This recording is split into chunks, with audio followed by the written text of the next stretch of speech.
Jadi zikirnya malaikat kepada Allah itu bisa menghidupkan bumi, ya kan?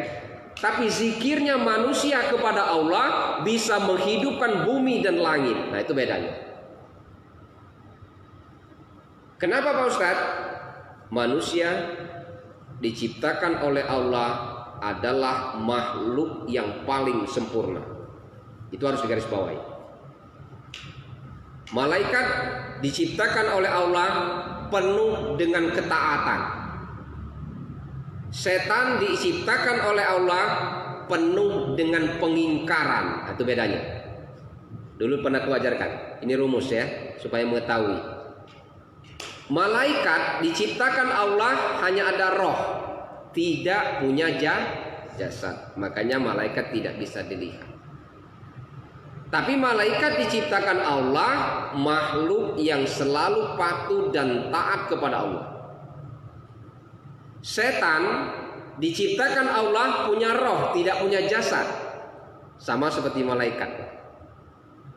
Tapi setan diciptakan oleh Allah makhluk yang penuh pengingkaran kepada Allah. Itu bedanya. Kalau malaikat penuh dengan ketaatan, setan penuh dengan pengingkar. Manusia punya roh, punya jasad. Kadang jadi setan, kadang jadi malaikat. Nah, itu manusia. Ini Assalamualaikum warahmatullahi wabarakatuh. Alhamdulillahi rabbil alamin. Assalatu wassalamu ala rasulillah nabiyina Muhammadin wa ala alihi wa sahbihi ajma'in. Ashhadu an la ilaha illallah wa ashhadu anna Muhammadan abduhu wa rasuluh. Allahumma salli ala Muhammad wa ala ali Muhammad, amma ba'd. Alhamdulillah, syukur malam ini semoga Allah senantiasa menjaga dan memberikan kekuatan iman dan Islam kepada kita, sehingga kita diberikan kekuatan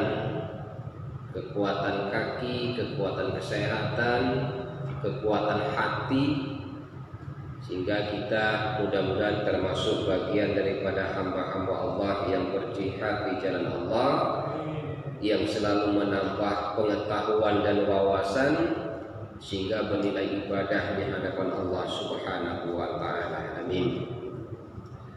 Sholawat beriring salam, mari selalu senantiasa kita bersolawat kepada junjungan kita Nabi besar Nabi Muhammad Rasulullah sallallahu alaihi wasallam. Jamaah majelis yang insyaallah dimuliakan Allah Subhanahu wa taala. Sekarang kita sudah berada di bulan Sya'ban. Tinggal beberapa hari lagi insyaallah kita akan sampai kepada bulan suci Ramadan. Dan kemungkinan besar sepanjang bulan suci Ramadan kita kajian khusus untuk tafsir ini kita liburkan karena banyak agenda kegiatan di bulan Ramadan di Masjid Darul Falah ini. Malam ini kita ayat ke-17. Kita baca sama-sama. A'udzu billahi minasy syaithanir rajim. Bismillahirrahmanirrahim. I'lamu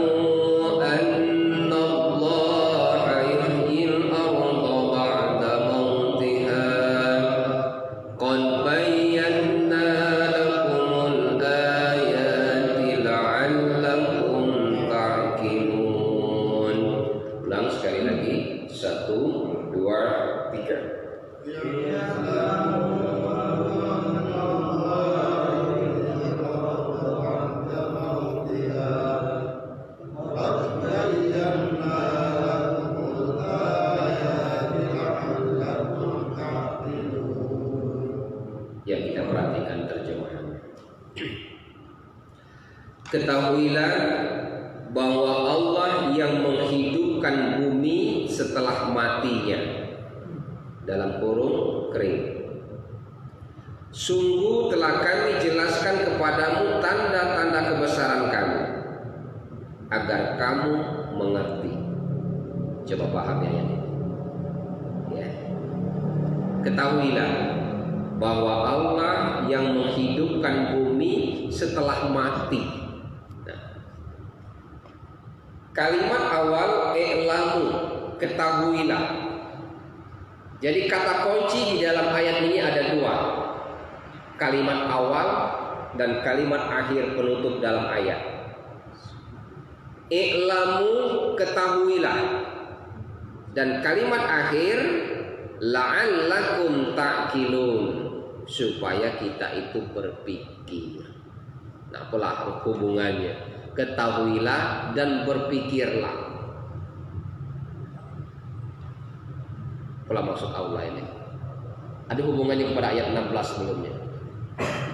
Ya.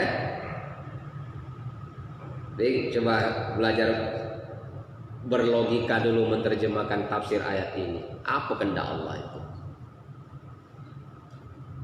Kalimat depan i'lamu annallaha yuhyil arda ba'da mautiha. Ketahuilah bahwa Allah yang menghidupkan bumi setelah mati. Nah, coba. Allah hidupkan bumi setelah mati. La'allakum ta'qilun, supaya kita menjadi orang-orang yang berpikir. Karena apa? Di tengahnya Allah kasih tanda-tanda kebesaran. Tanda-tanda kebesaran itu artinya Allah kasih contoh-contoh sebelumnya. Kalimat depan i'lamu itu namanya fi'il amar. Fi'il amar itu artinya perintah, wajib. I'lamu, ketahuilah. Contoh pergi. Pergi itu bahasa Arabnya zahabah, pergi. Ya kan? Saya pergi, ashabu, saya pergi. Kita pergi, nashabu. Kalau pergilah, ishab. Ya kan? Pergilah. Nah, ini asal kata alamah, ketahui, mengetahui. Ketahuilah, i'lamu. Jadi di dalam kaidah Arab itu hukumnya wajib. Wajib itu artinya kita harus paham apa kehendak Allah itu, supaya kita menjadi orang-orang yang berpikir. Ya. I'lamu annallaha yuhyil arda ba'da mautiha. Ketahuilah bahwa Allah yang menghidupkan bumi setelah matinya. Nah, kalau sesuatu itu hidup kemudian mati, nah itu tidak aneh lagi. Betul tidak? Ya kan? Menurut pemikiran manusia, kalau sesuatu itu hidup mati itu lumrah biasa.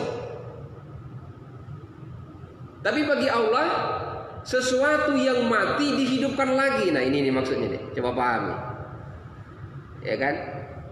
Ketahuilah bahwa Allah yang menghidupkan bumi setelah matinya. Nah, apalah ini? Bumi itu mati sebelumnya. Apalah itu maksudnya? Bisa jawab lah, Ustaz Firman. Bumi itu sebelumnya mati. Katik penghuni. Kiamat tuh hancur. Nanti surat apa namanya?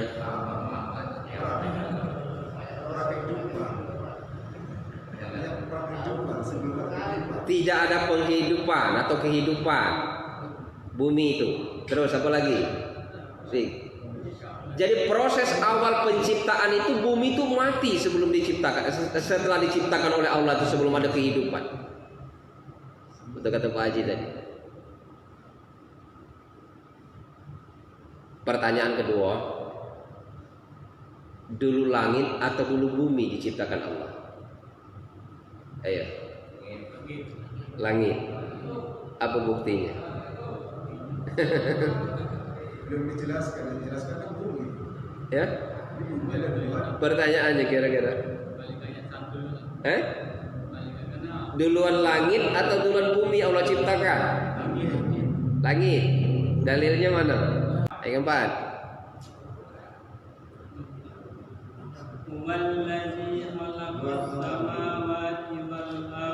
Nah, sudah batas itu terjemah ke. Huwallazi khalaqas samawati wal ardh. Dialah yang menciptakan langit dan bumi dalam 6 masa. Nah, batas itu. Jadi di dalam ayat itu sudah jelas pertama kali yang Allah ciptakan itu langit. Huwallazi khalaqas samawati wal ardh.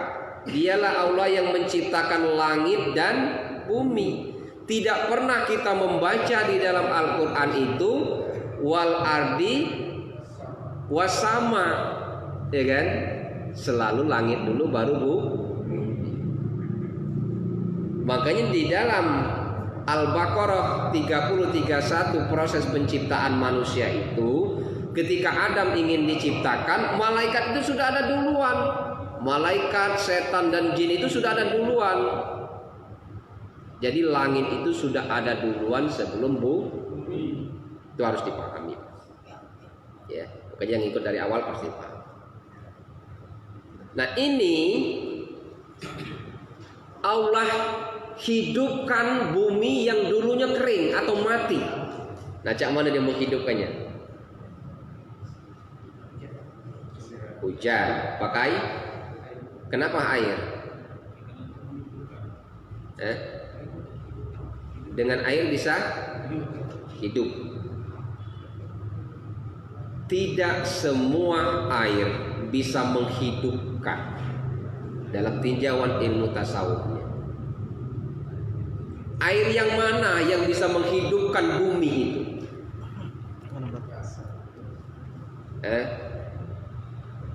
Ada sebuah istilah seperti ini. Kita pernah mendengar api neraka itu sangat panas, ya kan? Tapi bisa padam oleh karena setetes air mata seorang hamba yang bangun di tengah malam, menyesali semua perbuatan dosa dan sholat tahajud, dia ingat kepada Allah sambil mencucurkan air mata. Air matanya itu bisa mematikan api neraka. Itu contoh, ya kan? Nah, air yang mana yang bisa menghidupkan bumi itu? Coba belajar. Air hujan, betul, air hujan. Apakah semua air bisa menghidupkan? Air mata buaya, sudah, ya kan? Tidak semua air bisa menghidupkan. Di dalam ilmu tasawuf itu adalah sebuah ilmu yang mengajarkan kepada seorang hamba bagaimana dia berusaha untuk mendekatkan diri sedekat mungkin kepada Tuhannya. Itu di ilmu tasawuf, ajarkan sedikit tentang tasawuf. Ya, makanya Ustadz Buya Ar-Razi itu S1 S2-nya tasawuf beliau. Makanya kajiannya banyak tentang hakikat, ma'rifat dan tarekat. Ayo, pakai apa Allah hidupkan bumi yang kering?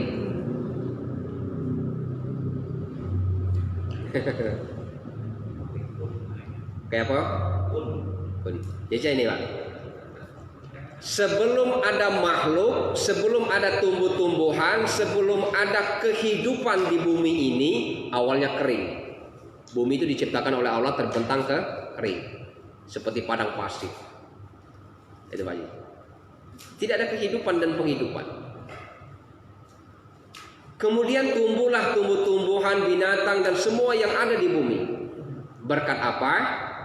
Berkat air. Air apa? Air zikirnya tasbih para malaikat kepada Allah. Jadi zikirnya malaikat kepada Allah itu bisa menghidupkan bumi, ya kan? Tapi zikirnya manusia kepada Allah bisa menghidupkan bumi dan langit. Nah, itu bedanya. Kenapa Pak Ustadz? Manusia diciptakan oleh Allah adalah makhluk yang paling sempurna. Itu harus digarisbawahi. Malaikat diciptakan oleh Allah penuh dengan ketaatan. Setan diciptakan oleh Allah penuh dengan pengingkaran. Itu bedanya. Dulu pernah aku ajarkan. Ini rumus ya, supaya mengetahui. Malaikat diciptakan Allah hanya ada roh, tidak punya jasad. Makanya malaikat tidak bisa dilihat. Tapi malaikat diciptakan Allah makhluk yang selalu patuh dan taat kepada Allah. Setan diciptakan Allah punya roh, tidak punya jasad. Sama seperti malaikat.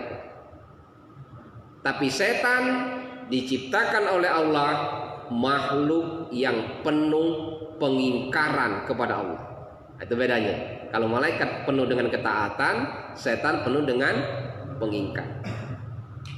Manusia punya roh, punya jasad.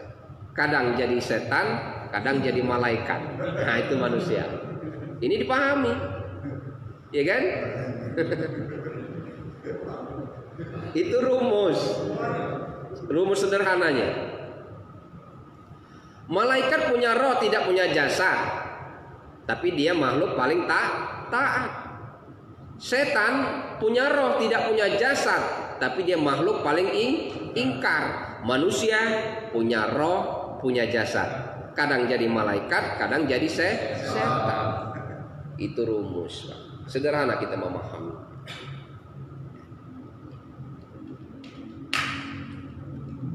Manusia diciptakan oleh Allah adalah makhluk yang paling sempurna. Sudah pernah kita ajarkan, makhluk yang paling sempurna dibanding dengan makhluk-makhluk yang lain. Makanya perbedaannya 1 juta zikirnya malaikat kepada Allah sama nilainya 1 zikirnya manusia kepada Allah. Nilainya Pak, beda. Tetapi bedanya seperti ini, zikirnya malaikat kepada Allah itu akan berdampak kepada bumi. Makanya zikirnya itu menyebabkan air hujan turun sehingga lahirlah kehidupan di bumi. Itu Allah menghidupkan bumi yang mati. Tapi zikirnya manusia kepada Allah berdampak kepada bumi dan langit. Itu beda. Apa buktinya Ustaz? Bukan hanya langit, aras Allah saja bergetar ketika dia berzikir manusia. Ketika seorang hamba itu berzikir di waktu malam, ya kan, sambil mencucurkan air mata, aras Allah itu bergetar. Makanya di dalam hadis Nabi, salah satu 7 golongan orang yang mendapat pertolongan di hari kiamat itu adalah seorang hamba yang rajin bangun di tengah malam beribadah kepada Allah, mengingat semua dosa yang pernah dia lakukan, kemudian berzikir dengan penuh uraian air mata yang mengalir. Aras Allah itu akan bergoyang, bergetar sampai kepada Allah. Itulah bedanya zikir manusia dengan zikirnya malaikat, perbandingan. Ya. Jadi yang menyebabkan bumi yang kering ini menjadi hidup sehingga turunnya hujan, ya, bersumber dari zikirnya para malaikat kepada Allah. Itu di dalam kajian ilmu tasawuf. Makanya i'lamu annallah, ketahuilah di situ. Ditutup dengan kalimat la'allakum taqilun, supaya kita berpikir. Nah, itu di dalam kajian ayat ini. Jadi ketahuilah bahwa Allah yang menghidupkan bumi setelah matinya kering. Jadi Allah hidupkan bumi yang mati tadi. Mati itu artinya seperti ini. Pada proses penciptaan bumi, bumi ini terhampar bagaikan padang pasir, tidak ada kehidupan sama sekali. Ya. Nah, berkat turunnya air hujan berdampak dari zikirnya para malaikat, jatuhlah ke bumi sehingga timbullah kehidupan-kehidupan yang muncul di bumi. Itu sejarah pada ayat ini. Kemudian ayat ini ada hubungannya kepada ayat ke-16 Ayat ke-16 yang pernah kita pelajari tentang khusyuk. Khusyuk itu letaknya pada hati. Ayo, pertanyaannya seperti ini. Lebih mudah kita melihat hidup kemudian mati atau mati kemudian hidup? Kalau bagi Allah tidak ada yang sulit. Makanya kewajarkan tadi, bagi manusia melihat sesuatu yang hidup kemudian mati itu biasa. Tapi dalam ayat ini Allah ajarkan sesuatu yang mati dulu kemudian hidup. Seperti bumi, mati dulu kemudian hidup. Memperbaiki sesuatu yang mati menjadi hidup itu sulit. Makanya ayat ini berkaitan dengan ayat ke-16, letaknya di hati. Beribadah yang khusyuk itu ya, letaknya di hati. Dulu pernah kita uraikan. Orang-orang tasawuf mengajarkan seperti ini. Orang yang beribadah khusyuk itu adalah dia seolah-olah berpikir kalau sholatku ini adalah sholat yang terakhir. Nah, itu dia merasa seperti itu.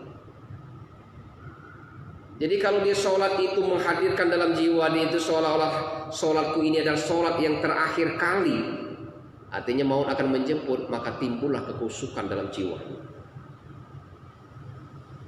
Jadi menghidupkan sesuatu yang mati menjadi hidup itu sulit, Pak. Lebih mudah kita menghidupkan sesuatu yang hidup menjadi hidup. Tapi sesuatu yang mati menjadi hidup sulit.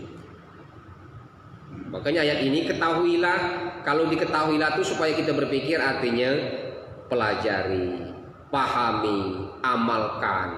Itu maksud ayat ini.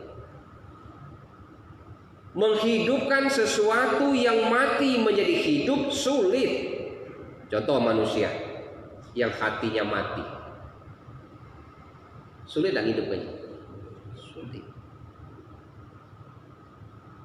Manusia yang hatinya hidup menjadi mati juga mudah bagi Allah. Ya kan? Dia sekolahnya tinggi, sampai kiai, sampai profesor, sampai doktor, tapi pada akhir hayatnya menjadi seorang su'ul khatimah, hatinya mati, itu sangat mudah bagi Allah. Sangat mudah. Makanya kita, Pak, jangan merasa diri kita ini paling sempurna, paling suci, paling benar.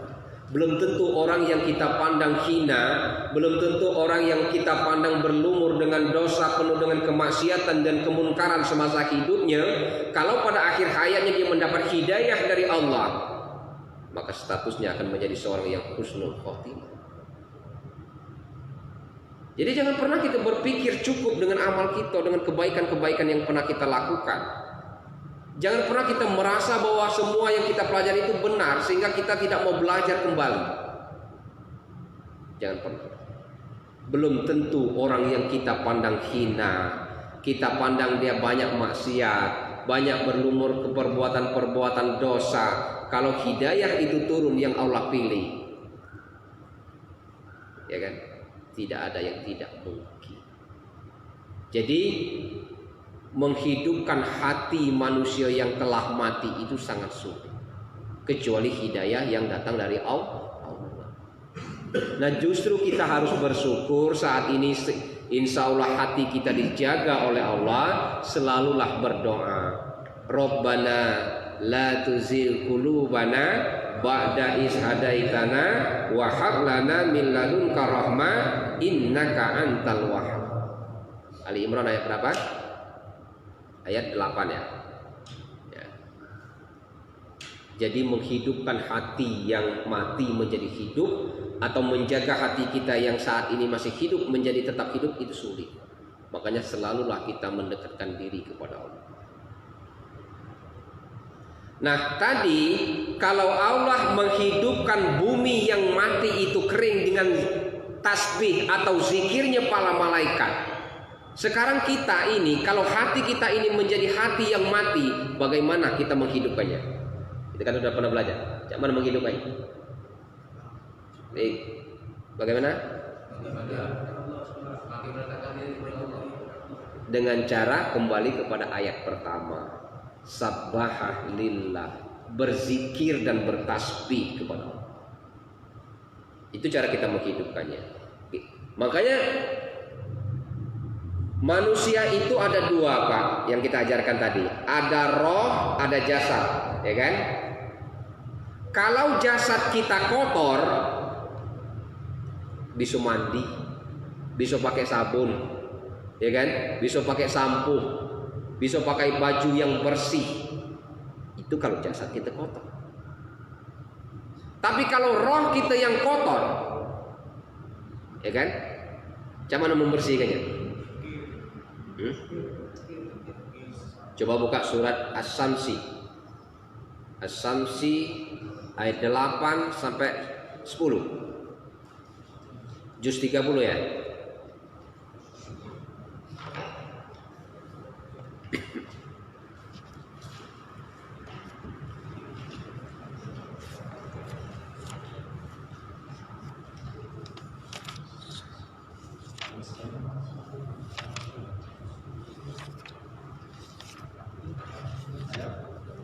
Delapan sampai 10.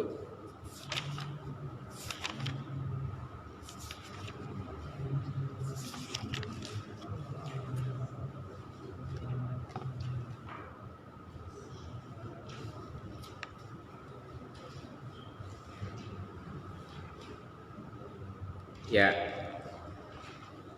Temu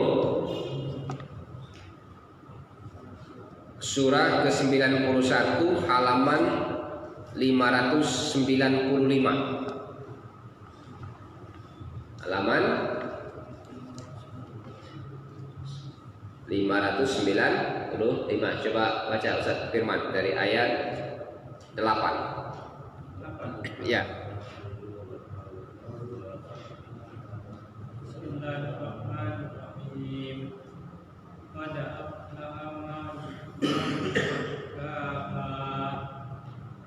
Ya. Dari fa'alhamaha ayat 8.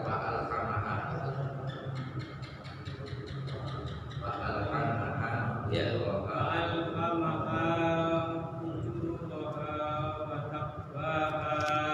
Ya. Terus qada'af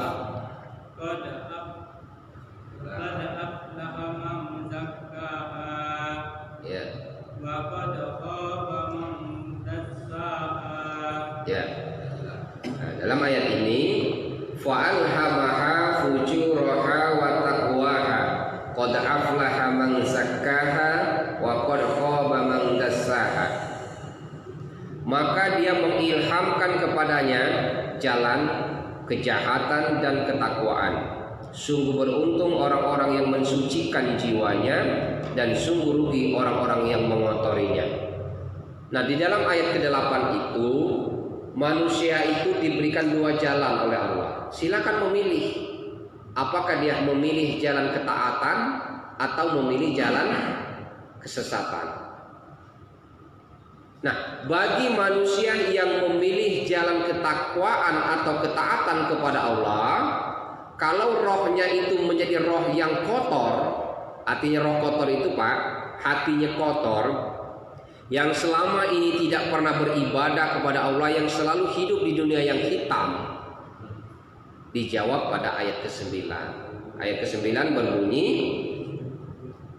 qad aflaha man zakkaha. Sungguh beruntung orang-orang yang mensucikan dirinya. Nah, itu maksudnya.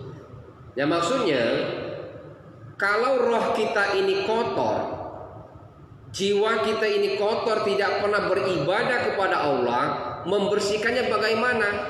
Sungguh beruntung orang-orang yang mensucikan dirinya. Mensucikan itu artinya membersihkan dirinya. Bagaimana cara membersihkan diri kita? Berzikir kepada Allah, beribadah kepada Allah, penuh dengan ketaatan. Tapi bagi manusia yang tidak mau membersihkan jiwanya, atau tidak mau yang selalu mengotori dirinya, kembali kepada ayat ke-10. Wa qad khaba man dassaha. Sungguh rugi orang yang selalu mengotori dirinya. Jadi ayat 8 dan sampai 10 ini manusia la'allakum ta'qilun dalam ayat ke-10 al-hadid tadi. Kenapa kamu tidak berpikir? Maksud Allah itu berpikirlah kalau sudah dikasih tahu. Allah siapkan dua jalan, tinggal kamu terserah milihnya nak kemana. Nak ke jalan kebaikan atau jalan sesat, nak surga atau neraka. Nah kira-kira itu gambarannya. Paham ya?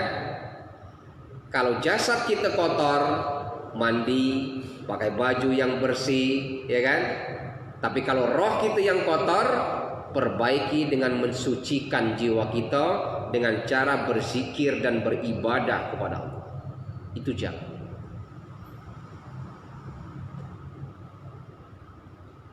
Sampai sini ada yang tanyakan? Padahal kalau telepon kotor cuci kan, bersihkan, gampang. Nah, sudah selesai dah. Nah, tapi kalau manusia rohnya yang kotor,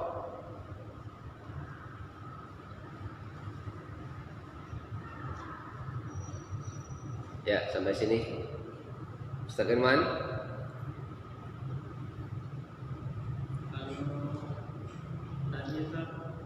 Yang tidak kotor nak berzikir, karena nak cara berzikirnya kalau dia pegawainya tu tidak ada ibadah.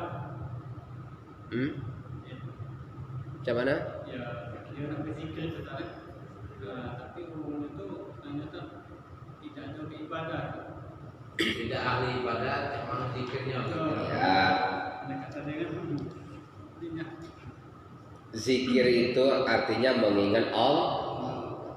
Mengingat Allah tadi dua tadi jalan. Apakah penuh dengan ketaatan atau penuh dengan kemaksiatan? Silakan kita pilih. Kalau dia membersihkan jiwa dia berzikirnya kepada Allah, artinya harus dilakukan dengan penuh ketaatan.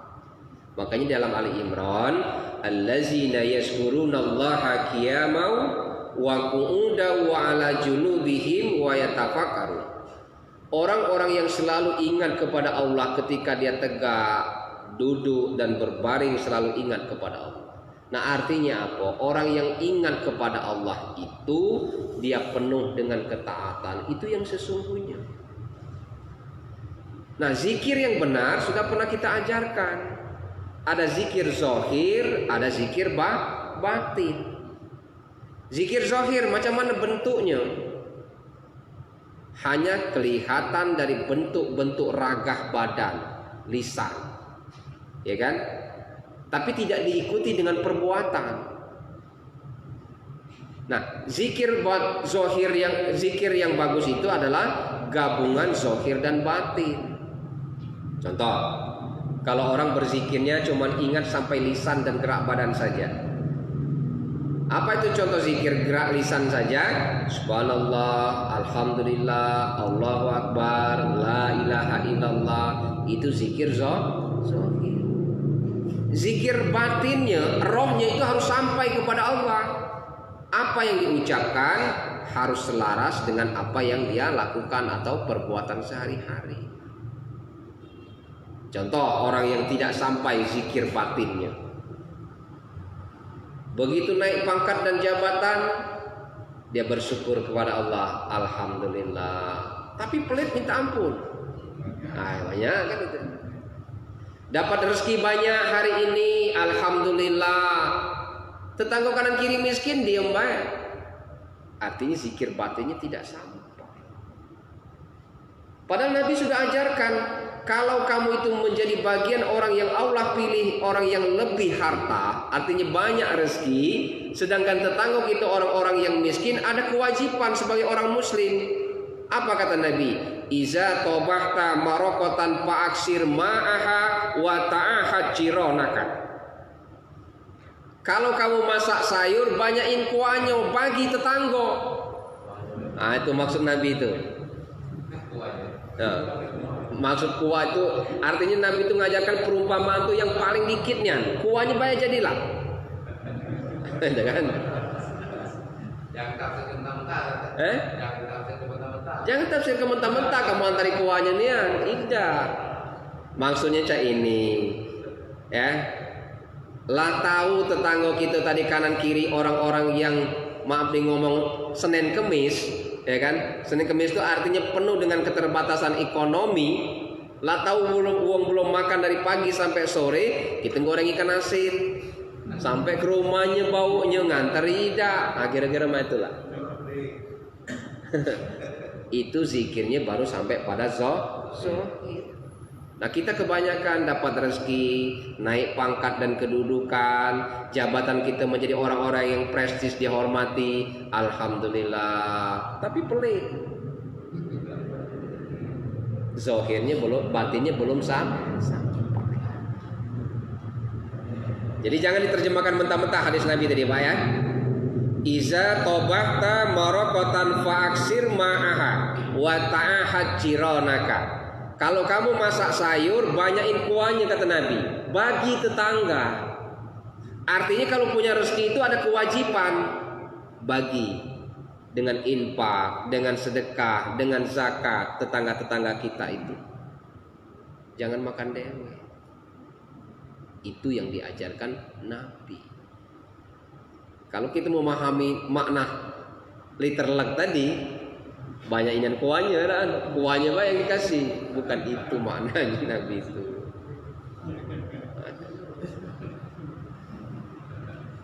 Ya, ada lagi.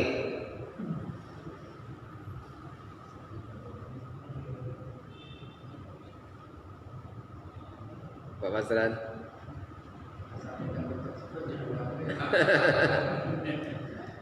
Saya hafal hadis itu Pak sejak kuliah dulu sampai ingat hari ini. Ya. Jadi maksud hadis itu, hidup kita itu umat Islam itu kal jasabil wahid, bagaikan satu badan. Kalau umat yang satunya tadi sakit, semuanya akan merasakan sakit.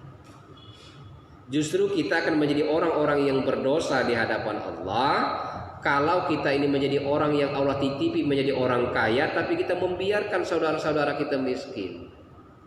Itu akan menjadi bagian daripada dosa. Ada dua dalam Islam itu yang boleh lebih Pak.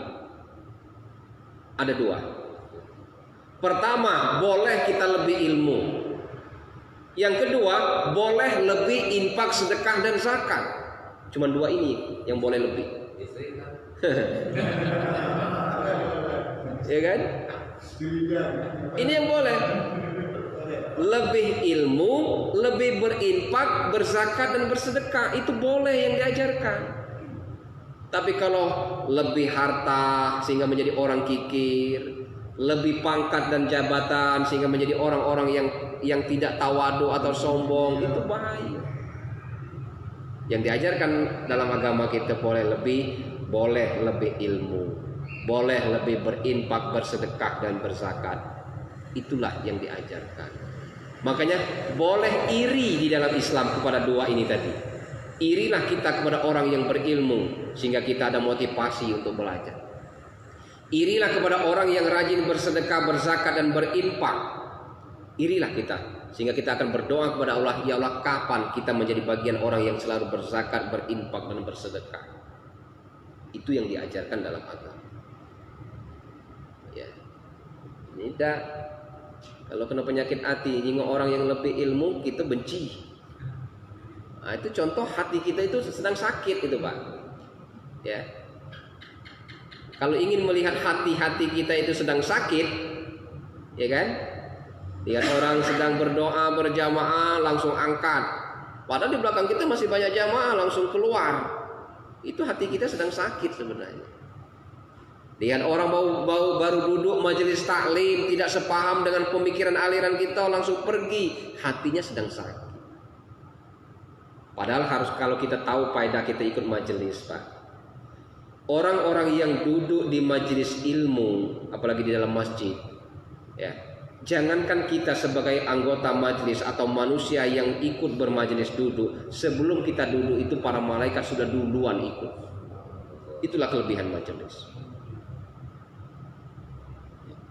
Makanya diumpamakan dalam hadis qudsi, orang Islam yang tidak mau ke masjid apalagi belajar dalam majelis ilmu sama seperti ikan yang tidak betah tinggal di air.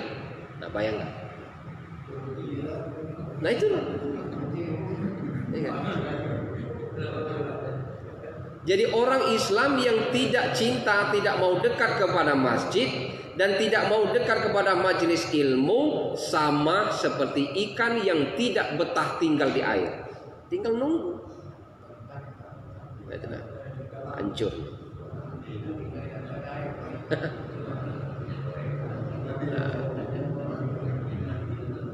Ya, sampai sini. Sudah? Jelas. Apa ya tak? Padahal Ngerti kalau cerita.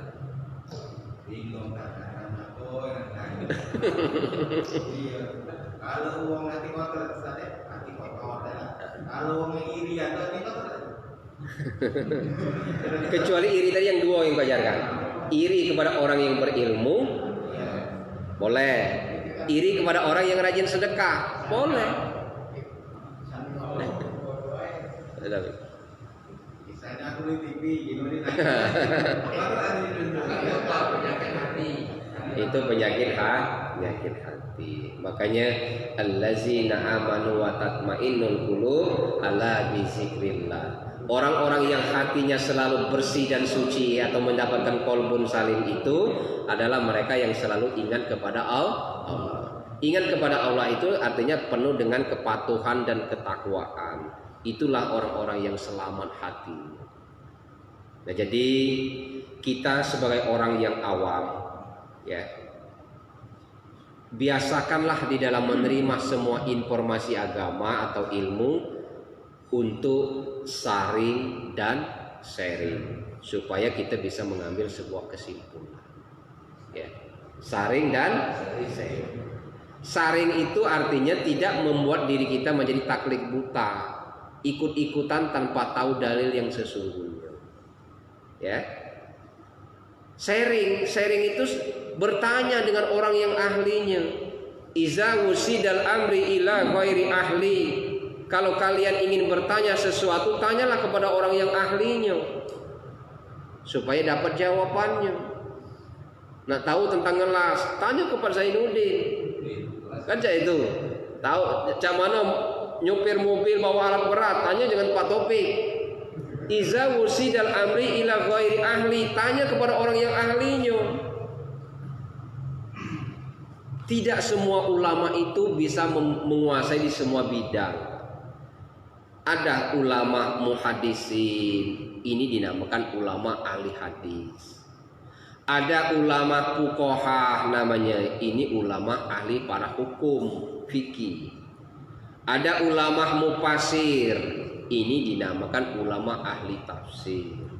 Macam-macam, tanya kepada ahlinya. Tanya kepada para ahli. Kalau dikatakan siapa ahlul Quran itu, siapa ahli Quran itu? Apakah orang yang hafiz Quran? Tidak, itu bagian. Ahli Quran itu bisa jadi penghafal Quran, bisa jadi dia ahli fikih, bisa jadi dia ahli tafsir, bisa jadi dia orang-orang yang selalu mengkaji-kaji Al-Quran. Itu adalah ahli-ahli Quran. Ya, jadi macam-macam lah. Dekatkanlah diri kita, jangan berat kaki untuk melangkah. Karena identitas kita sebagai seorang muslim, apakah kita su'ul khotimah atau husnul khotimah, ditentukan pada saat detik malaikat maut datang menjemput kita. Itulah identitas kita sesungguhnya. Jadi teruslah kita jaga di situ. Mungkin itu saja yang dapat disampaikan pada malam ini. Mudah-mudahan apa yang telah kita sampaikan menjadi sebuah keberkahan, bernilai ibadah di hadapan Allah Subhanahu wa taala. Yang kedua, berusahalah kita untuk menjadi seorang pribadi, seorang muslim, untuk tidak menjadi pribadi yang taklid buta. Taklid buta artinya tidak menjadi orang yang ikut-ikutan tanpa tahu alasan. Di mana orang banyak bersorak, ya kan?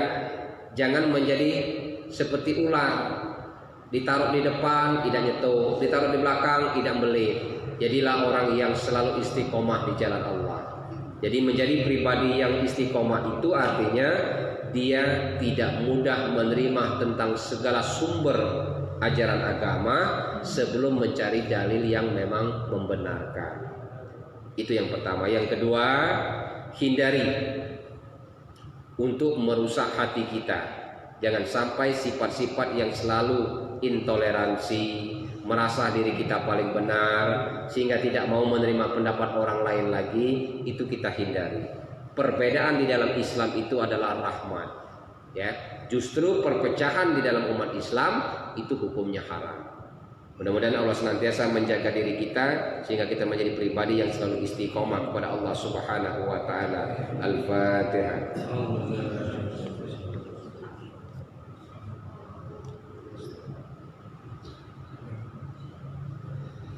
A'udzubillahi minasyaitonir rajim. Bismillahirrahmanirrahim. Alhamdulillahi rabbil alamin. Allahumma shalli ala sayyidina Muhammadin wa ala ali sayyidina Muhammad.